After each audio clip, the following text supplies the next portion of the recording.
আদ্রিতার চোখে নীল ছিল নিছকই একজন চাকর।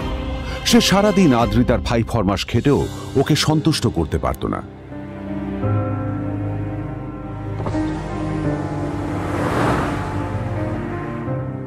এত কিছুর পরেও কেন একজন ধনী বাবা তার মেয়েকে গরিব ছেলের সাথে বিয়ে দিলেন?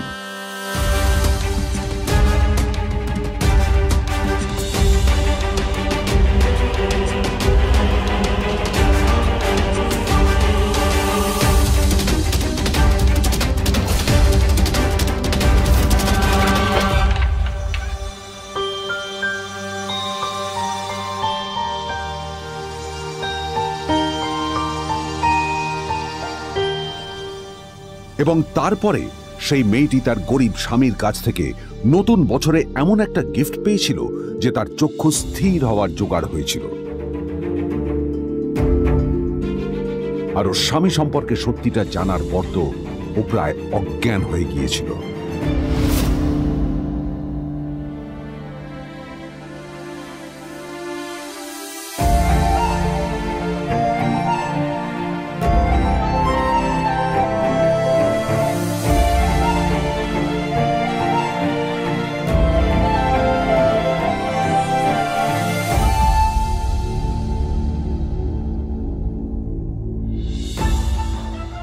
আমার বাবা সবচেয়ে বড় ভুল করেছে তোমার মতো একটা গরিব ছেলের সাথে আমার বিয়ে দিয়ে। আমার সব বন্ধুদের স্বামীরা ওদের কত দামি দামি গিফট দেয়, আর তুমি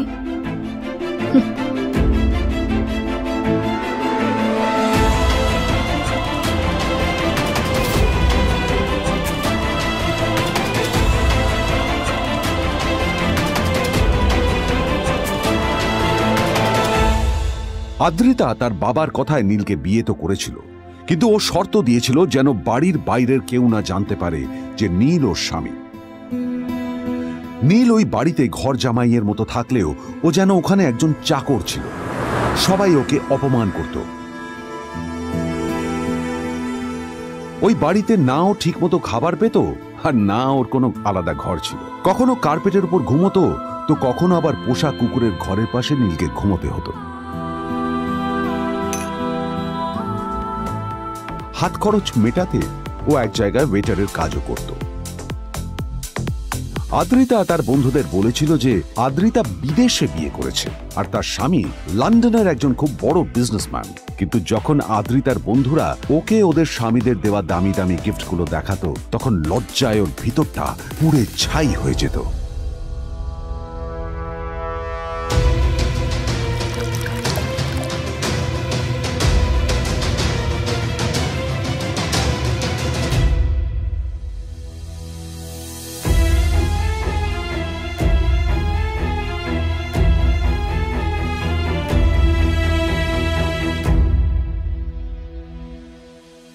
এই যে শোনো, নিউ ইয়ারে আমার একটা গিফট চাই তোমার থেকে।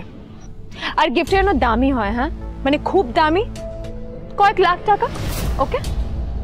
কয়েক লাখ টাকা? কিন্তু অদ্রিতা, এত টাকা আমি একসাথে কখনো দেখিনি। তোমাকে এত দামি গিফট আমি কি করে দেব? এটা তো তোমার বিয়ে করার আগে ভাবা উচিত ছিল। একজন পুরুষ মানুষ হয়ে নিজের স্ত্রীর এইটুকু ইচ্ছা তুমি পূরণ করতে পারবে না? স্ত্রীর এই কথাগুলো নীলকে আহত করে। নিঃশব্দে ওখান থেকে চলে যায় নীল।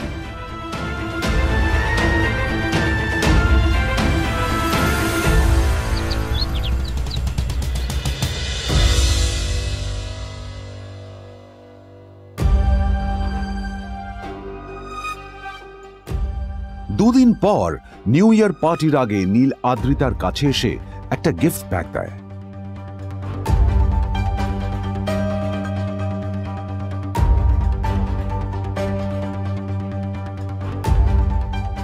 আদ্রিতা মুখ বেজার করে বাক্সটা খুলল, তবে তারপর বাক্সের ভেতরে গিফটটা দেখতেই ও চমকে গেল।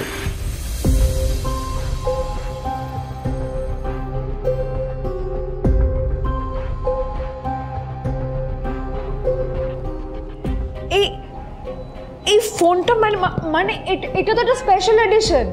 এটার দাম তো 3 কোটি টাকা। তুমি এটা পেলে কোথা থেকে? আসলে এটা অরিজিনাল নয়। আমি ওই ফোনটারই একটা কপি এনেছি।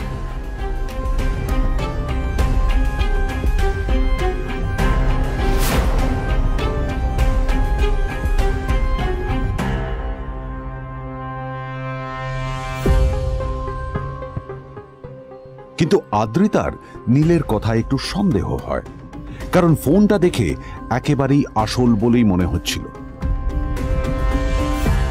পরের দিনই আদ্রিতা ওই কোম্পানির শোরুমে গেল। এই ফোনটা একটু দেখুন না প্লিজ। ওয়াও, আচ্ছা ম্যাম, আপনি কি মিস্টার রয় চৌধুরীর বন্ধু? কে মিস্টার রয় চৌধুরী? ও, আপনি কি ওই রয় চৌধুরী গ্রুপ অফ ইন্ডাস্ট্রিজের মালিকের কথা বলছেন? হ্যাঁ। না না, আমি ওনাকে চিনি না। আমি কেন, আমার মনে হয় কেউই ওনাকে চেনে না। বড় বড় মানুষেরাই ওনা দেখা পান না। আমিও কোনোদিন ওনাকে দেখিনি, কিন্তু সাডেনলি আপনি এই প্রশ্নটা করলেন কেন? অ্যাকচুয়ালি ম্যাম, আপনার হাতের এই ফোনটা আসলে এটা ফোনের স্পেশাল এডিশন। এই কাটিং, এই ডিজাইন, এই লোগো, এটা জাল করা ইজ নেক্সট টু ইম্পসিবল। আর গোটা ভারতে বিক্রি হওয়া এই ফোনের সেকেন্ড পিস এটা, যেটা মিস্টার রয় চৌধুরী কিনেছিলেন। সেজন্যই জিজ্ঞেস করছি ম্যাম, আপনি এই ফোনটা কোথা থেকে পেলেন? তবে কি নীলই মিস্টার রয় চৌধুরী, নাকি নীল এই ফোনটা চুরি করেছে? বেকার নীলের কাছে কোটি টাকার ফোন কোথা থেকে এলো? নীলের সত্যিটা তাহলে কি? আর ও যদি সত্যি বড়লোক হয়ে থাকে, তবে ও নিজের শ্বশুর বাড়িতে খরচামাই হয়েই বা থাকে কেন? আদ্রিতা এসব কথাই মনে মনে ভাবছিল। তবে আদ্রিতার বিশ্বাস ছিল যে কোনো না কোনো মতলব করেই নীল এই ফোনটা আদ্রিতার জন্য নিয়ে এসেছিল। কিছুদিন পর আদ্রিতা সেই ফোনটার কথা ভুলে গেল। নীল সকাল সকাল ঘুরতে বেরিয়েছে বাইরে।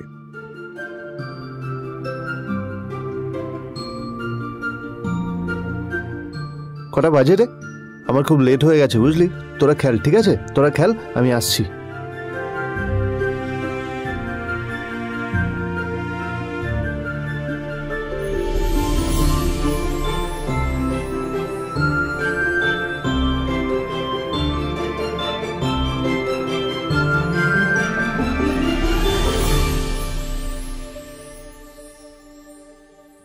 নীল, জল পড়ছে না কেন দেখো না।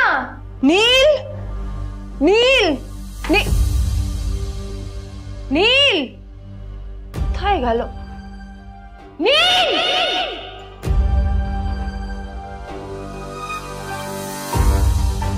নীল, নীলকে ডাকছে কেন বলতো? ওইদিকে বাড়িতে আদ্রিতা আর চিত্রা আশ্চর্য হয়ে গেল যে নীল হঠাৎ কোথায় উধাও হয়ে গেল। মা, তোমাকে কিছু বলে গেছে নীল? হ্যাঁ, কোথায় গেছে ও? না, আমি ওর কোনো খোঁজ খবর রাখি না। আমার একটা কথা মনে হচ্ছে, ওকে না এবার একটু শীতে করতে হবে। একটা কাজে যদি আসতো ছেলেটা, যখনই কোনো কাজের কথা বলি ভ্যানিশ হয়ে যায়। আমি ওকে বলেছিলাম R&B গোল্ডেন ডায়মন্ডস থেকে আমার সেটটা নিয়ে আসতে, আনেনি। আজকেও ভালো করে অফিসে নিয়ে যাব, ভ্যানিশ হয়ে গেল। কোথায় গেল কে জানে। আমার ভাগ্যেই জুটেছে এরকম একটা ছেলে। এই যে তুমি কেন বিয়েটা দিয়েছিলে আমাকে? এটা আবার কি বলছিস? আমার কি দোষ? দেখ, ওই অসভ্য ছেলেটার সাথে বিয়ে দিতে চাইনি। যা করেছে তোর বাবা করেছে, এটা আমার কোনো দোষ। তখনই হঠাৎ নীল সেখানে এসে উপস্থিত হলো, কিন্তু ও দুজনকে উপেক্ষা করে ভিতরে চলে যাওয়াই শ্রেয় মনে করল।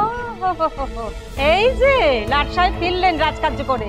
এদিকে এসো, তোমার ফাঁকিবাজির আলোচনাই এখানে চলছে। মা প্লিজ থাক, মা থাক, ভাল লাগছে না। এমনিতেই অফিসের জন্য আমার লেট হয়ে যাচ্ছে, আর বিজন আমার ওয়েটও করছে। বিজনের নাম শুনেই নীলের মুখটা ফ্যাকাশে হয়ে গেল। আদ্রিতা নীলকে উপেক্ষা করেই বলল, আরে যে এই ছেলেটার মতো আর একটা ফাঁকিবাজ না তুমি পাবে না। তুমি কেন দাঁড়িয়ে আছো? এই যে শোনো শোনো শোনো শোনো, দাঁড়িয়ে আছো কেন? তোমাকে আমি বলেছিলাম R&B গোল্ড ডায়মন্ডস থেকে সেটটা তুলেছো, তোলোনি তো। এইটা চাই না আমার। তুমি আমার সাথে অফিসে যাবে, ফেরার পথে তুমি সেটটা নিয়ে আসবে। তোমার জন্য সবসময় লেট হয়ে অফিসে, তোমার জন্য রক্ত লাগে। আর ব্যাগটা নিয়ে ওর পেছন পেছন কোথায় যাচ্ছ? যা দিয়ে ওখানে রেখে এসো। নীল চিত্রার সাথে মাঝে মাঝে ঝগড়া করলেও তার স্ত্রী আদ্রিতার সাথে ও কখনো ঝগড়া করতো না। সত্য সব অপদার্থ।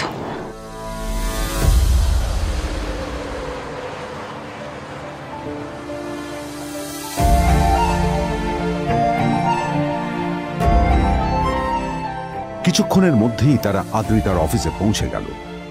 আদ্রিতা গাড়ি থেকে নামতে নামতে দেখলো যে তার কাছে অনেকগুলো ফাইল আছে। নীলের দিকে তাকিয়ে ওকেই ফাইলগুলো নিয়ে ভেতরে আসতে বলল। চলো, হাঁ করে দাঁড়িয়ে আছো কেন? ফাইলগুলো নিয়ে ভেতরে এসো।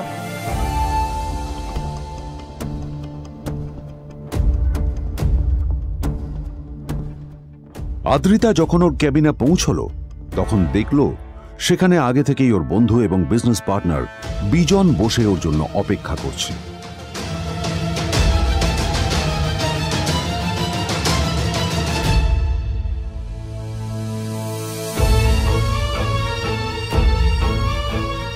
কোথায় ছিলে বলো? আমি 1 ঘন্টা ধরে তোমার জন্য এখানে ওয়েট করছি। এই লোকটার কি কোনো কাজকর্ম নেই? 1 ঘন্টা ধরে বসে আমার স্ত্রী আদ্রিতার জন্য অপেক্ষা করছে।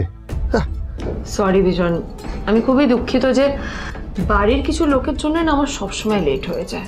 আদ্রিতার কথা শোনার পর বিজনের 1 ঘন্টা অপেক্ষা করার অভিযোগ 1 মুহূর্তের মধ্যে মিলিয়ে গিয়েছিল। কি হলো, হাসছো কেন? লটারি পেলে নাকি? লটারি? হ্যাঁ, তুমি আসা মানে আমার কাছে লটারির থেকেও বেশি দাম। তবে তার থেকে কিঞ্চিত কম দামি একটা গিফট আমি তোমার জন্য এনেছি।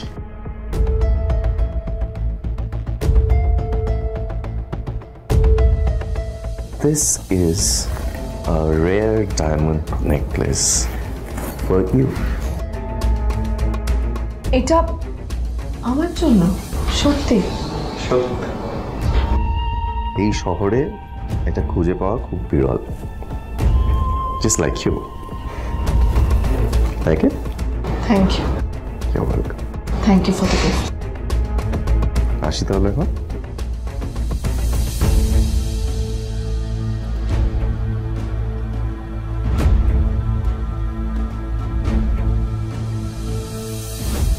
আদ্রিতা, আমি আজ পর্যন্ত তোমাকে কোনো রকম উপদেশ দিইনি, কিন্তু আজ আমি তোমাকে বলতে বাধ্য হচ্ছি।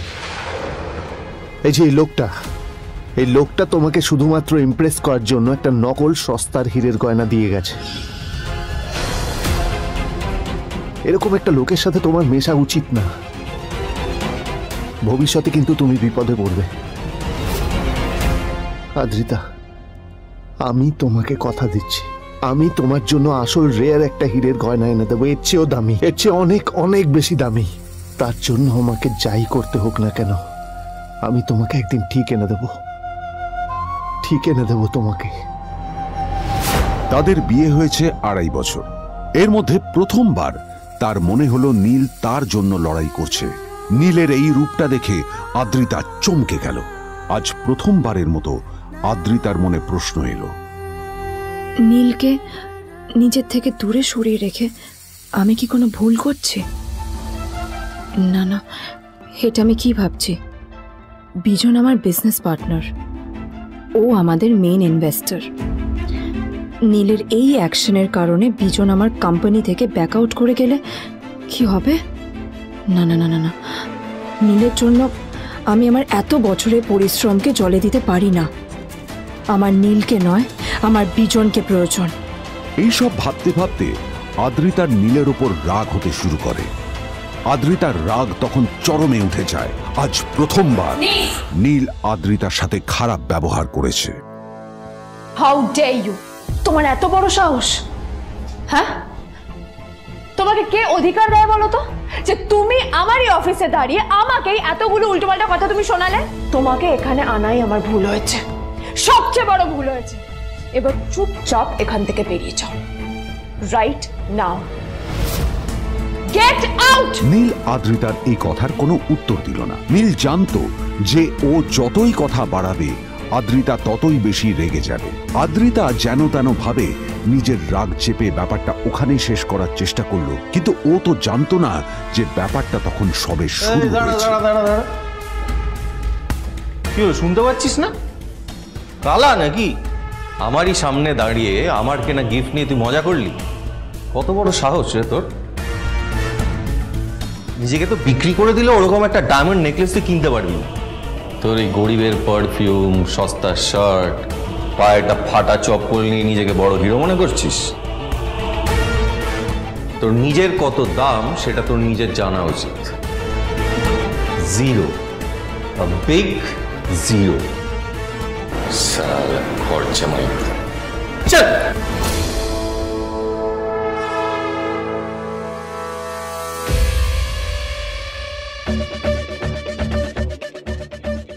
নীল তখনও ঝামেলা করার মেজাজ ছিল না, কিন্তু যখন কেউ অন্যের নীরবতা সুযোগ নিতে শুরু করে তখন কথা বলাটা প্রয়োজন। নীল আঙুল তুলে পেছনের দিকে ইশারা করে। প্রথম কথা, ওই যে ওখানে দাঁড়িয়ে আছে,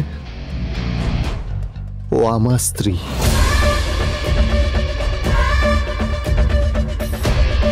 তাই আমার স্ত্রীকে তোমার নেকলেস দেওয়ার কোনো অধিকার নেই। ওকে যদি নেকলেস দিতে হয় তাহলে আমি দেব। তাই এসব ফ্রডগিরি বন্ধ করো। আর দ্বিতীয় কথা,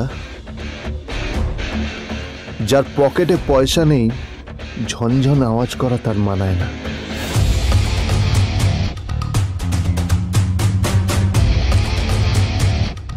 নীল বিজনকে তার সোয়াগ দেখিয়ে বেরিয়ে গেল।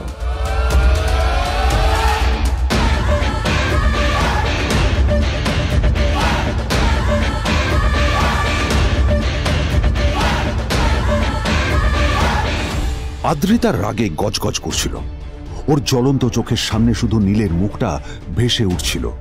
ও যতই নীলের কথা ভাবছিল ততই ওর রাগ বেড়ে যাচ্ছিল। গত কয়েক মাস ধরে আদ্রিতার কোম্পানির অবস্থা একেবারেই ভালো ছিল না। আদ্রিতা তা সামলানোর আপ্রাণ চেষ্টা করছিল। কি যে করবেও সেইটাই বুঝে উঠতে পারছিল না। তারপর বিজনের সাথে ওর দেখা হলো, আর তখনই বিজনের সাথে ওর বন্ধুত্ব হলো। বিজন একটা খুব বড় পরিবারের সদস্য। আজ বিজন শুধুমাত্র আদ্রিতার কোম্পানির একজন বিজনেস পার্টনারই নয়, সাথে বড় ইনভেস্টরও। আর শুধুমাত্র বিজনের কারণেই আদ্রিতার কোম্পানি এখনো চলছে। এই কোম্পানির সমস্ত লস বিজনই বহন করে এবং আদ্রিতারও ওকে তাই খুব প্রয়োজন। বিজনের সাথে বন্ধুত্ব করা আদ্রিতার পক্ষে সহজ কাজ ছিল না। অনেক কাঠখড় পুড়িয়ে আদ্রিতা ওর কাছাকাছি এসেছিল। সবকিছু ঠিকঠাকই চলছিল, সবকিছুই আদ্রিতার প্ল্যান অনুযায়ী হচ্ছিল, কিন্তু নীল আজ এসে সবকিছু নষ্ট করে দিল। কি দরকার ছিল বুঝতে পারছি না। কি দরকার ছিল নীলের বিজনকে এতগুলো কথা শোনানোর? এবার বিজন আমাকে টাকা দেবে কিনা সেটাও জানি না। আমার কোম্পানিতে ইনভেস্ট করতে চাইবে কিনা সেটাও বুঝতে পারছি না। কি করব?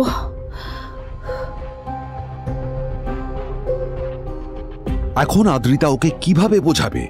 ভুল করে যদি বিজন ওর টাকা ফেরত চায় তবে আদ্রিতার কোম্পানি সেন কর্পোরেশন খুব বড় সমস্যায় পড়ে যাবে। তারপর কি হবে? সেন পরিবারের দেখভাল কে করবে? এইসব ভাবতে ভাবতে আদ্রিতা নিজের উপরেও রেগে গেল। আসলে দোষটা ওর নিজেরই। আদ্রিতা কেন নীলকে ওদের মাঝে আনতে গেল? নীলকে অফিসে নিয়ে আসারই বা কি দরকার ছিল? আর যদি সে নীলকে সাথে করে না আনতো তাহলে বিজন এখন ওর সাথেই বসে থাকতো।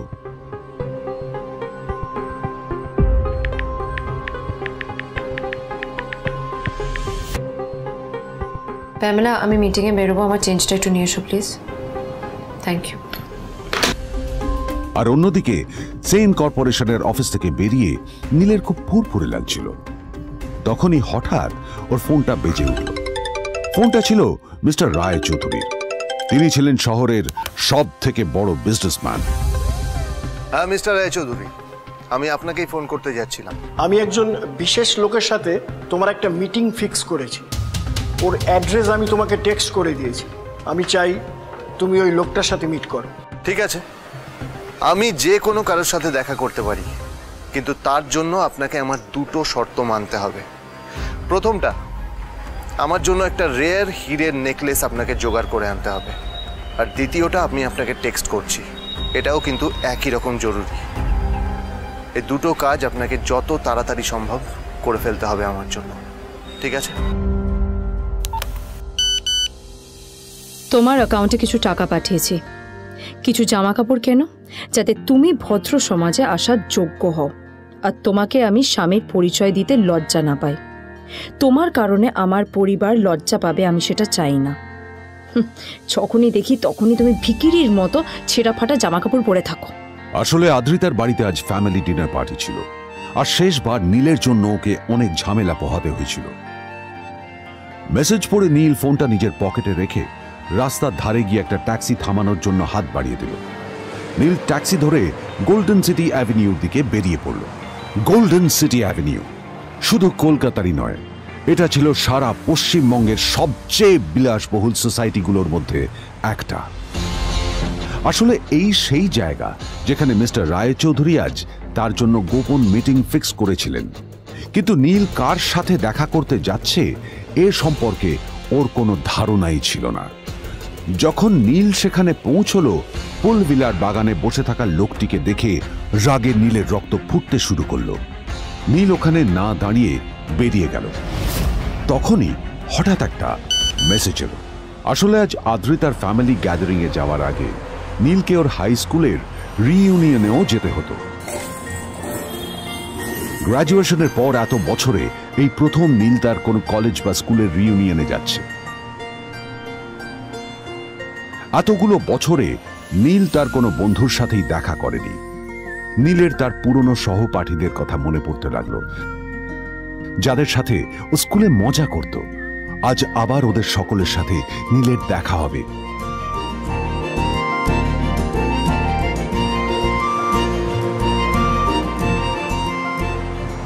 আর এই সব কিছু ভেবেই নীল এক্সাইটেড হয়ে যাচ্ছিল। আসলে সোহিনীকে নীল তার স্কুল টাইমে পছন্দ করত।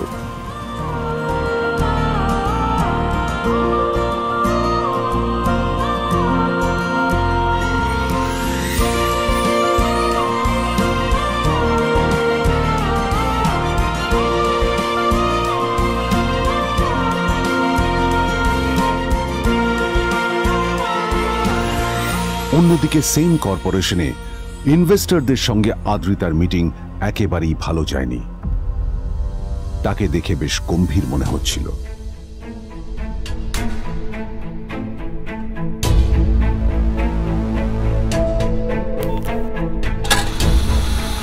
ভাই, পৃথিবীতে এমন লোকও আছে, কি দিমাগ দেখলি? হ্যাঁ, কাজকর্ম তো কিছু করার নেই, আর কিছু করেও না। শুধু চলে এসছে আমাদের ম্যাডামকে রাখাতে। এই 1 বছরে না কিচ্ছু বদলায়নি। আরে আমি তো ভেবেছিলাম যে এর সাথে ম্যাডামের আর কোনো সম্পর্কই নেই, কিন্তু না, এখন যা দেখছি উল্টে ম্যাডামের মাথায় উঠে নাচছে। আমার মাঝে মাঝে মনে হয় এদের দুজনের বিয়ে কিভাবে হলো। আর বিয়ে তো অনেক পরের কথা, 2 বছর হয়ে গেল এদের এখনো ডিভোর্স হলো না। হ্যাঁ, আমার তো ভাবলে কিরকম অবাক লাগছে। যা বলেছিস।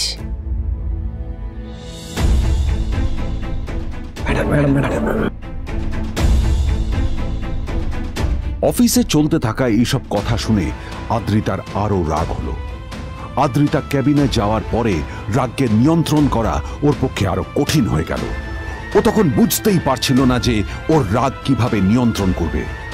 আদ্রিতা এটাও ভাবছিল যে নীলের জন্য ওকে আর কত অপমানিত হতে হবে।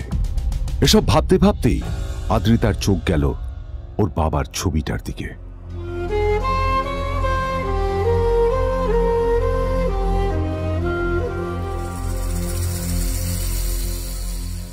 আমি তো তোমার সবচেয়ে প্রিয় মেয়ে ছিলাম বাবা, তাই আমি সবসময় ভেবেছি যে তুমি আমার জন্য যাকে সিলেক্ট করবে সে সব থেকে শ্রেষ্ঠ হবে। তাই আমি নিজে থেকে কখনো কোনো রিলেশনশিপে যাইনি, আর তোমার কাছে বিয়ের কোনো শর্তও রাখিনি। কিন্তু তুমি না আমার সাথে কি করলে? এই গাধাটার সাথে আমাকে বিয়ে দিলে। আমার জীবনটা নষ্ট হয়ে গেল, শেষ হয়ে গেল।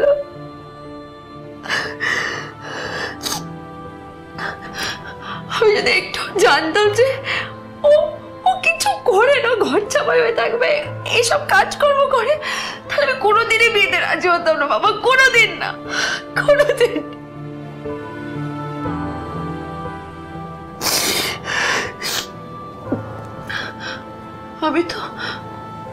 আমি তো সবসময় ভাবতাম যে বাবা মারা তাদের সন্তানের ভালো চায়, কল্যাণ চায়, তাদের জন্য চিন্তা করে।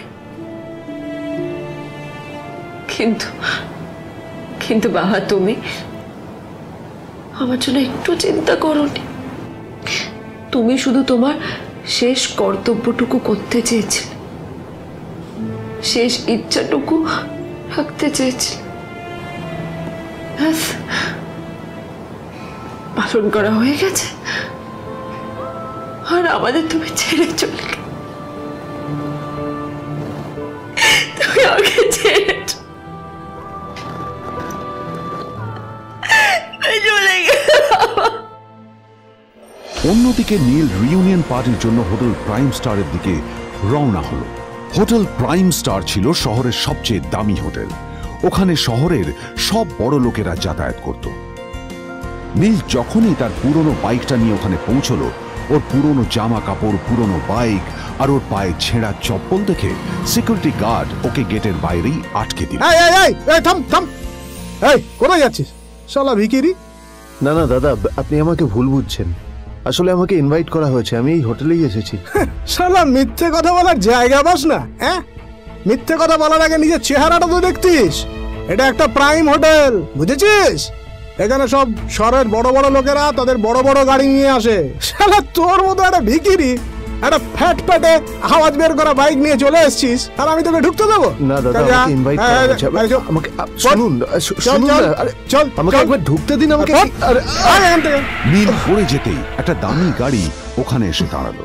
এই গাড়িটি আর অন্য কারো নয়, হোটেল প্রাইমের মালিক মিস্টার খান্নার ছিল। কি হচ্ছে কি এটা? হোটেলের গেটের সামনে এসব এসব ক্যাশ চলছে এখানে। হোটেলের বদনাম হবে না এতে? স্যার দেখুন না, এই যে ভিখিরিটা হোটেলে ঢুকতে যাচ্ছে, আমি বারণ করছি, শুনছে না স্যার। Shut up! আপনি কি করতে আছেন? কে কি হচ্ছে দেখি দেখি কে? মিস্টার খান্না তার চশমা খুলে নীলের দিকে দেখলেন, আর ওনার মুখটা হাঁ হয়ে গেল।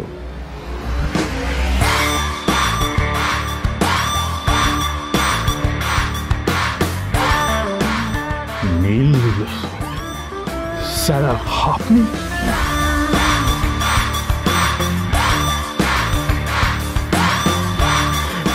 Extremely sorry sir. Sir sir, আপনি একটা ইনফর্ম করেননি কেন আমাকে? আপনি আসবেন জানলে তো আমি নিজে রিসিভ করতে আসতাম আপনাকে। ছি ছি ছি ছি ছি। ঠিক আছে, আপনি ব্যস্ত হবেন না প্লিজ। জানোইনি কে? নিজের বসকে এভাবে একজন ভিখারিকে হাতে পায়ে ধরতে দেখে গার্ডটিও অবাক হয়ে গেল। আরে sir, sorry sir, extremely sorry. আপনি আমার সঙ্গে আসুন। সরি স্যার, সরি, ভুল হয়ে গেছে স্যার। সালাম স্যার। নীল কি তবে সত্যিই একজন খুব বড়লোক কেউ? জানতে পকেট এফএম এর এই সম্পূর্ণ গল্পটি শুনুন, বস দুনিয়া যার বসে, যেটা ভারতীয়রা সবচেয়ে বেশি শুনছে। বিনামূল্যে গল্প শুনতে নিচের ইনস্টল বাটনে ক্লিক করুন এবং পকেট এফএম ডাউনলোড করুন।